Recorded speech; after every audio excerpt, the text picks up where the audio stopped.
UP के शाहजहांपुर में पूर्व केंद्रीय मंत्री चिन्मयानंद को 11 वर्ष पुराने शिष्या रेप केस में एमपी एमएलए कोर्ट ने बरी कर दिया, जिसके बाद पत्रकारों को जवाब देते पूर्व केंद्रीय मंत्री चिन्मयानंद, बाधा न बने।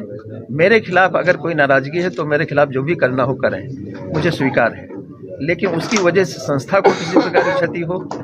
हमें आश्चर्य है कि हमें बदनाम करने के लिए लॉ कॉलेज को ही माध्यम बनाया गया। जिन दो लड़कियों को इस काम में इस्तेमाल किया गया, वो दोनों लड़कियां लॉ कॉलेज की, तो दोनों एलएलएम की छात्रा थी और दोनों को महाविद्यालय के वित्तीय सहायता से पढ़ने का मौका दिया गया था और उन्हीं को इस्तेमाल किया गया। तो मेरे समझ नहीं आता लॉ कॉलेज को क्यों इस्तेमाल किया गया, लॉ कॉलेज के छात्रों को इस्तेमाल किया गया।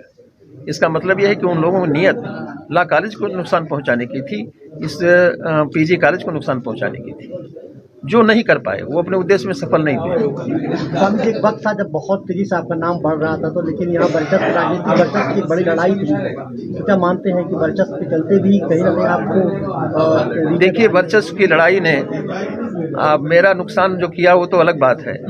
आज 11 साल 2011 से मेरा पासपोर्ट जब्त है, मैं विदेश यात्रा नहीं कर सकता। हर वर्ष कम से कम 2 यात्राएं विदेश की हुआ करती थी और जब मैं जाता था तो मैं नहीं जाता था, मेरे साथ शाहजहांपुर जाता था। सभी के शाहजहांपुर से आए हैं। वर्ष में कम से कम 2 बार विदेश की यात्रा होती है। अभी भी थोड़े दिन पहले तक सिडनी से मेरे पास निमंत्रण प्राप्त था, लेकिन हम किसी भी अंतर्राष्ट्रीय सभा में, अंतर्राष्ट्रीय सेमिनार में, अंतर्राष्ट्रीय चर्चा में भाग नहीं ले सकते थे क्योंकि मेरा पासपोर्ट जब्त था, आज भी जब्त है। स्वामी जी, एक सवाल ये था कि आपने कहा कि आपके खिलाफ साजिश की शुरुआत न्यूयॉर्क से की गई, इसमें कितनी सच्चाई है? आपने कहा आपके खिलाफ साजिश की शुरुआत न्यूयॉर्क से की गई, इसमें कितनी? न्यूयॉर्क से नहीं की गई, न्यूयॉर्क में दिखाया गया था। न्यूयॉर्क में एक पर्चा बांटा गया था जिसमें हमारा और योगी का फोटो था, लेकिन मेरी ये रेप की कहानी उसमें बताई गई थी और कहा गया था ये योगी जी की चित्र। यहाँ तक कि मेरा नाम लेकर विधानसभा में भी नेता प्रतिपक्ष ने योगी के ऊपर आरोप लगाए, मेरा नाम लेकर। तो मेरा नाम राजनीतिक उद्देश्यों से इसलिए लिया गया कि योगी को नुकसान पहुंचाया जा सके, योगी के वर्चस्व को नुकसान पहुंचाया जा सके। योगी के संबंध हमारे सार्वजनिक, सभी जानते हैं हमारे योगी के क्या संबंध है। तो मुझे नुकसान कराने के पीछे मेरा नुकसान नहीं था, योगी को नुकसान पहुंचाना था। स्वामी जी, राम मंदिर में भी अग्रणी भूमिका निभाई आपने और यहाँ के एक राजनेता पर भी आरोप लगा था, उन्होंने कहा था कि मेरा मांस कुत्तों से बिछवाया जाए, सच्चाई हो। तो नंबर 1 और नंबर 2, ऐसे में क्या सीधे कोई नसीहत देंगे ऐसे लोगों के लिए कि जो आपके लिए ब्रेक लगाते हैं आगे लिए? मैं समझता हूं कि मेरे रास्ते में कोई ब्रेक लगावे, अब मैं उसको लेकर मुझे कोई इतराज नहीं है, लेकिन संस्था को जिससे नुकसान पहुंचे वो काम न करे, ये मेरा अनुरोध है उन सभी लोगों से।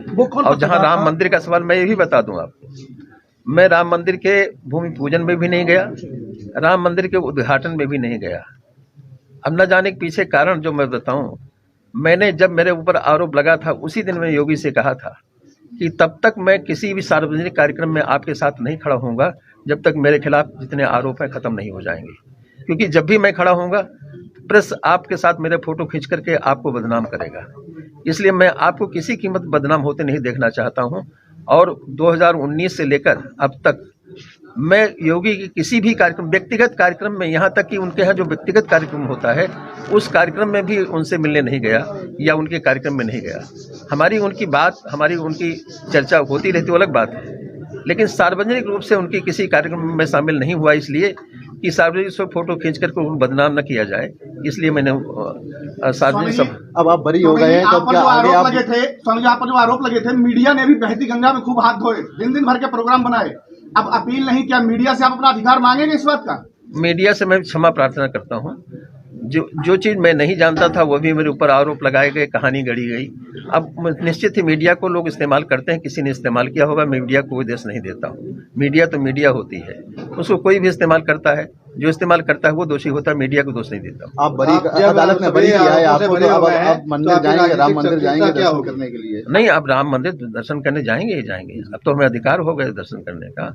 मैं अधिकार तो पहले भी था, निमंत्रण भी आया था मुझे, और विशेष निमंत्रण आया था, खास तौर से फोन आया था मुझे कि आपको आना है, लेकिन मैं केवल इसलिए नहीं गया कि मुझे योगी के साथ सार्वजनिक सभा से बचना था, क्योंकि मैं रहूंगा तो योगी मेरे सामने साथ होंगे, कहीं उनकी फोटो छाप करके बदनाम करे उनको कोई लोग। हम किसी कीमत पर योगी को बदनाम होते नहीं देखना चाहते हैं, क्योंकि योगी मेरे ड्रीम प्रोजेक्ट हैं, वो हमारे सपना है, हमारे संकल्प है, और देश के आगे आने वाले एक ऐसे नेतृत्व हैं जिनका कोई विकल्प नहीं है।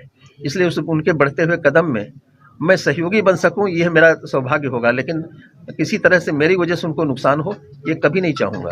आप जब सभी आरोपों से मुक्त हो कौन चुके हैं, तो पत्रकार था जो षड्यंत्र में शामिल था? राजनीतिक रूप से सक्रिय होंगे?